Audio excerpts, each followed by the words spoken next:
You might have noticed that here in America, there's one group that's not nearly as involved or engaged in the church as other age groups. 18 to 29-year-olds. We call this generation the Mosaics. And for most churches, this is a demographic black hole. Just how big of a black hole? Get this. 59% of Mosaics with a Christian background drop out of church after attending regularly as a teenager. Now, on the surface, this doesn't seem like a new problem. And in some respects, it isn't. People in this age group have left the church in droves for decades, but historically, many come back. If you think that's going to happen with today's generation, think again. Today's young adults are very different from their counterparts of the past. A lot of them are rethinking the major things in life. Stuff like whether or not marriage is still necessary, or if the church really matters. What's strange is, the majority of these dropouts actually still consider themselves Christians. They're big fans of Jesus, just not the church. Every Mosaic has their own unique reason for leaving the church, but ultimately, they all point their fingers at the Christian community, and what they're saying is, you lost me. Now, hold on. You lost me? Isn't that a little harsh?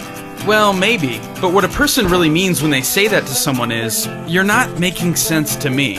Research from our team at Barna shows that millions of Mosaics don't feel like they can ask their most pressing life questions in church. So it's no wonder they turn to technology, pop culture, and their peers for answers. With all of the resources on the internet, young people have access to answers to lots of things, important and trivial. And some of the answers seem to make sense.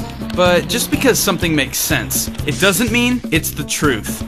Naturally, all that conflicting information leads to more questions and more confusion. These wandering souls are viewing the world through a distorted lens. They need the wisdom of the church to help them see things through the lens of faith, but they can't even see that.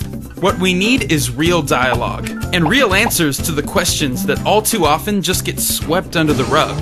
It means we stop ignoring the elephant in the room, roll up our sleeves, and seriously address the tough questions about science, sexuality, culture, and lifestyle. Let's be careful not to judge them too quickly, and give our young Christians the tools they need to cope with the modern world. We need to teach them to be discerning in today's culture, to be influential among their peers, as followers of Christ. Today's changing world is a tough place to live faithfully as a Christian at any age. But if we're gonna change the world together, we can't afford to let another young person say, "You lost me."